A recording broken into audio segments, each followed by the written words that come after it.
Bharatiya Janata party को JDS से समस्या नहीं है जो कर्नाटक में मुस्लिमों को आरक्षण दिए, भारतीय जनता पार्टी को अब टीडीपी से भी समस्या नहीं है जो मुसलमान। मगर आज आप लोगों के दिल में, लालू यादव जी के दिल में जानते क्या समस्या है? नाविका जी, समस्या ये है कि कांग्रेस ने जो चाल चली है उसका बीजेपी से कोई मतलब नहीं। इसी पे जनता वोट मांग रही है, तो आप क्या बोलोगे? बताओ बताओ बताओ बताओ बताओ, यहाँ पे जीडीपी क्या है? बताओ बताओ, महंगाई दर क्या है? अरे भैया, जब आदमी खरीदने जाता है ना दूध, 35 रुपए का जो लीटर मिलता था 70 रुपए मिलता है, वो महंगाई दर नहीं पूछता आपकी दुकानदार। और जब आप जाते हो दाल खरीदने तो 60 रुपए बिकती थी, 180-200 रुपए बिकती है, महंगाई दर नहीं पूछती। इतना ही नहीं, उन्होंने तो यह भी बोला है कि हर महीने मस्जिदों को 5,000 रुपए देंगे मेंटेनेंस के लिए। इतना ही नहीं, उन्होंने यह भी बोला है कि जो नूर भाषा है कॉर्पोरेशन है उसको वो सहयोग करेंगे, हर साल 100 करोड़ रुपए देंगे। आदमी का दर्द कब समझेंगे प्रभु? आप धन्ना सेठों का दर्द तो समझते हैं। अभी मजा आएगा ना।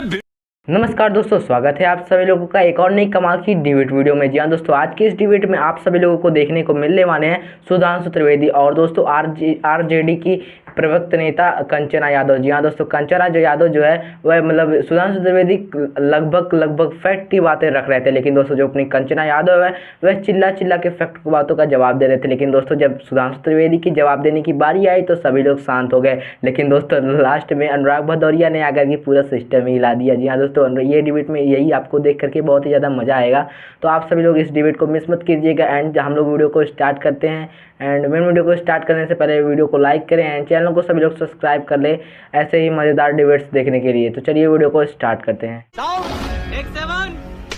मोदी पर हर वक्त आरोप लगाया जाता है कि वो बदल देंगे देश का संविधान। संविधान कौन बदल रहा है? लालू जी नहीं बदल रहे। धर्म के बेसिस पर जब आरक्षण की बात करते हैं और आरोप सुधांशु जी का है कि सुबह पोलिंग शुरू होने से पहले वाक्य होता है धर्म पर मुसलमानों को आरक्षण दिया जाना चाहिए और शाम को पोलिंग के बाद अलग क्लैरिफिकेशन आता है। तो भाई ये कौन सा रूप दिखलाता है आपका? नाविका जी, अगर मैं सच्चाई और तथ्य रख दूंगी तो भारतीय जनता पार्टी को 2 पार्टियों से गठबंधन तोड़ना पड़ेगा। और आपको बता देते हैं कि आंध्र प्रदेश की आप बात कर रही हैं, उसी आंध्र प्रदेश में टीडीपी और जनसेना के साथ इनका गठबंधन है। मैनिफेस्टो आया है टीडीपी और जनसेना का कि मुसलमानों को 4% आरक्षण देंगे। भारतीय जनता पार्टी सहयोगी पार्टी है, प्रॉब्लम नहीं है इनको, क्योंकि वहां सरकार बनानी है इनको। इतना ही नहीं, उन्होंने तो यह भी बोला है कि हर महीने मस्जिदों को 5,000 रुपए देंगे मेंटेनेंस के लिए। इतना ही नहीं, उन्होंने यह भी बोला है कि जो नूर भाषा है कॉर्पोरेशन है उसको वो सहयोग करेंगे, हर साल 100 करोड़ रुपए देंगे। इतना ही नहीं, उन्होंने बोला हज यात्री को हर साल 1 लाख रुपए मिलेगा। इतना ही नहीं, उन्होंने बोला पर्टिकुलरली मुस्लिम को 1 लाख रुपए मिलेगा, जो 50 साल के ऊपर के हैं, क्या पेंशन उनको मिलेगा। तो एक बात बताइए कि कौन कैसी राजनीति कर रहा है? भारतीय जनता पार्टी को जेडीएस से समस्या नहीं है जो कर्नाटक में मुस्लिमों को आरक्षण दिए। भारतीय जनता पार्टी को अब टीडीपी से भी समस्या नहीं है जो मुसलमानों को आरक्षण देने की बात कर रही है। लेकिन जहां उनको जरूरत होगी कि मुसलमान को बीच में लाए और ध्रुवीकरण करें, वहां पर वो मुसलमानों के आरक्षण के खिलाफ हो जाएंगे।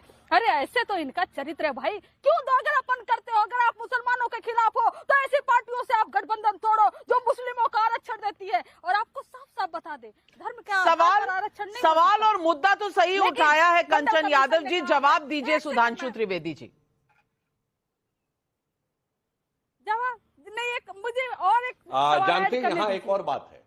मंडल कमीशन में यह कहा गया, मैं ओबीसी हूँ और हिंदू भी हूँ, मुझे आरक्षण इसलिए नहीं मिलता कि मैं हिंदू हूँ, मुझे आरक्षण इसलिए मिलता है क्योंकि मैं सोशली और एजुकेशनली बैकवर्ड हूँ। ऐसे ही हर कम्युनिटी में सोशली और एजुकेशनली बैकवर्ड लोगों को आरक्षण देने का काम ये मंडल कमीशन ने कहा है। वहाँ धर्म की बात नहीं है सर। सोशली और एजुकेशनली बैकवर्ड क्लास से थोड़े से हिस्ट्री का ज्ञान रखिए। तो फिर आज सुबह लालू जी ने क्यों कहा धर्म के बेसिस पर मिलना चाहिए? सवाल ये था और सवाल का जवाब आपने दिया नहीं। आपने तमाम आरोप लगा दिए सुधांशु त्रिवेदी पर। तो आइए सुधांशु जी से जवाब लेते हैं। हाँ, मैं कंचना जी को बता देना चाहता हूं कि मंडल कमीशन की रिकमेंडेशन में यह भी लिखा था कि 27% में 6% अलग से मुसलमानों को दे दिया जाए, जो नहीं दिया गया।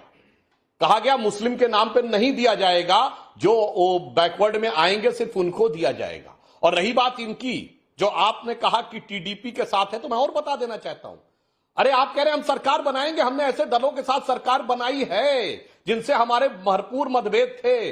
मायावती जी के साथ 3 बार सरकार बनाई, जेडीयू से भी हमारे कई मतभेद थे, हमने डीएमके को भी सपोर्ट किया, हमने टीडीपी के साथ सरकार बनाई, हमारा मुद्दा कभी नहीं चेंज हुआ। मगर आज आप लोगों के दिल में, लालू यादव जी के दिल में जानते क्या समस्या है? नाविका जी, समस्या ये है कि कांग्रेस ने जो चाल चली है उसका बीजेपी से कोई मतलब नहीं है। कांग्रेस ने जो चाल चली है उसका बीजेपी से कोई मतलब नहीं है। उसका सीधा निशाना इन क्षेत्रीय दलों के ऊपर है जो जाति और मुस्लिम की राजनीति करते हैं। अब आज क्या है कि कांग्रेस ने जब ये स्टैंड ले लिया कि हम कर्नाटक में मुस्लिम पूरे को आरक्षण देंगे, तो हड़बड़ी हो गई डीएमके में, सपा में, राजद में कि हमारा वोट ना खा जाए। आज कांग्रेस ने वो चाल चली है कि एक्सट्रीम लेफ्ट का एजेंडा भी हम ही ले लिए। जो लोग कास्ट सेंसस की बात कहते थे वो एजेंडा भी मेरा, घनघोर मुस्लिम एजेंडा भी मेरा।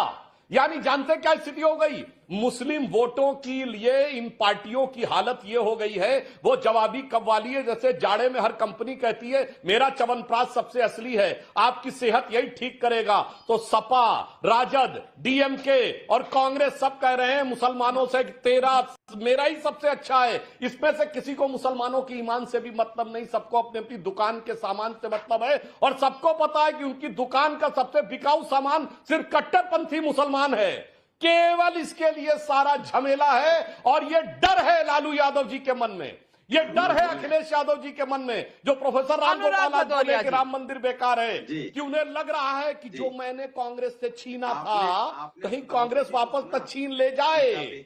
गठबंधन करके डर बहुत हो गया है।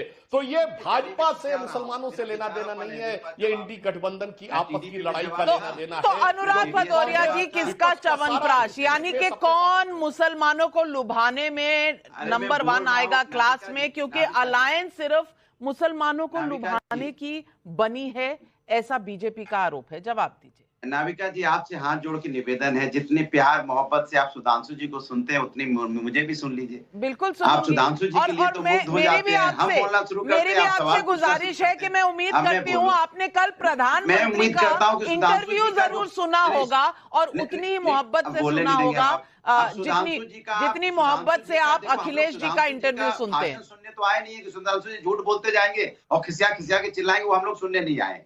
हम जनता की बात करने आए, जो उन्होंने अभी तक की नहीं। एक बार भी अपने भाषण में एक बार भी जनता की बात नहीं की कि जनता की बात कर लेते। अरे जनता आपसे सीधा सीधा सवाल कर रही है, आप क्या करते? था गे गाँव था में जीते, है में जिया करो। जनता आपसे पूछ रही है कि भैया हम लोग बहुत परेशान है महंगाई बेरोजगारी से, इसी पे जनता वोट मांग रही है। तो आप क्या बोलोगे? बताओ बताओ बताओ बताओ बताओ, यहाँ पे जीडीपी क्या है, बताओ बताओ, महंगाई दर क्या है। अरे भैया, जब आदमी खरीदने जाता है ना दूध, 35 रुपए का जो लीटर मिलता था 70 रुपए मिलता है, वो महंगाई दर नहीं पूछता आपके दुकानदार। और जब आप जाते हो दाल खरीदने तो 60 रुपए बिकती थी, वो 180-200 रुपए बिकती है, वो महंगाई दर नहीं पूछता है। जब आप डीजल पेट्रोल लेने जाते हो जो 65 रुपए का मिलता था, वो 100 के पार मिलता है, वो महंगाई दर नहीं पूछता। आप आम आदमी का दर्द कब समझेंगे प्रभु?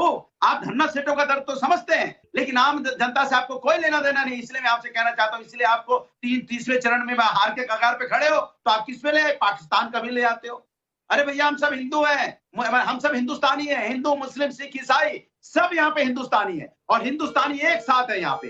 वो आपके डिवीजन से नहीं होगा, आपके बोलने से हम बंटने वाले नहीं है। हम सब मिलकर भारतीय जनता पार्टी को हरा रहे हैं यहाँ पे, क्योंकि भारतीय जनता पार्टी समाज के अंदर में नफरत की राजनीति को जन्म देना चाहती है, समाज के अंदर में डिवाइड एंड रूल करना चाहती है। वो चाहती है हम समाज को बांटे और राज करें। अरे भैया, आप समाज को बांट के राज करने की कोशिश कर रहे हैं, आप एक बार भी नहीं बांटते। महिलाओं समस्या पे जो बात होती है, कब आप बोलोगे? कब आपने मणिपुर की महिलाओं की समस्या के बारे में बात की? कब आपने यहाँ पे जो पहलवान महिला घसीटी गई उनके बारे में बात की? हाथरस की बेटी के बारे में बात की? आप सिर्फ वोट की बात करते हो, भ्रष्टाचार की बात करते थे, भ्रष्टाचारी को अपनी पार्टी में शामिल करा लिया। परिवारवाद की बात करते तो सारे परिवारवादी आपकी पार्टी में शामिल हो गए। आपका तो मुद्दा ही विहीन हो गए, आप मुद्दा ही नहीं है। तो मुद्दा बचा क्या? पाकिस्तान। मुद्दा बचा क्या? मंगलसूत्र। शर्म नहीं आती? कैसे मुद्दे लाते हो आप? मंगलसूत्र मुद्दा हो सकता है हिंदुस्तान के अंदर में, जहां पे अगर मंगलसूत्र जहां पे 28,000 रुपए यहाँ पे तोला सोना होता था, आज 85,000 हो गया। किसने महंगा किया है सोना? किसकी सरकार में सेना हुआ? अभी आप बोलोगे क्या इनको पता ही नहीं भदौरिया जी को इंटरनेशनल मार्केट में गवर्न होता? अरे भैया, सब इंटरनेशनल में ही होता था, तो आप क्यों चिल्लाते थे हम आएंगे पेट्रोल सस्ता कर देंगे, हम आएंगे सब यहाँ सस्ती हो जाएगी चीजें, हम आएंगे डॉलर भी यहाँ पे जो रुपया पतला हो गया है, डॉलर उस समय 60 रुपए था, अब तो 83 रुपए हो गया है, सब कमजोर हो जाएगा। अब दोस्तों आप सभी लोगों ने जैसा कि देखा जो अपनी कंचना यादव है, जी हाँ दोस्तों, कंचना यादव सुधांशु त्रिवेदी की फैक्ट की बातों का मतलब चिल्ला चिल्ला के जवाब दे रही थी, लेकिन दोस्तों जो अपने अनुराग भदौरिया है तो लास्ट में आकर के बवाल ही मचा देते हैं। लेकिन दोस्तों जो अपनी सुधांशु त्रिवेदी है पता नहीं क्यों इस वाले डिबेट में ज़्यादा कुछ बोलते नहीं है। लेकिन दोस्तों अगला डिबेट आपको यही कुछ देखने को मिलने वाला है एंड अगले डिबेट में आपको बहुत ही ज़्यादा मजा आने वाला है। तो अगला डिबेट ना मत मिस करिएगा एंड वीडियो अच्छा लगे तो वीडियो को लाइक करें एंड चैनल को सब लोग सब्सक्राइब करें एंड सभी लोग के पास शेयर कर दें एंड मिलते हैं जल्दी के नेक्स्ट वीडियो में। तब तक के लिए नमस्कार एंड राधे।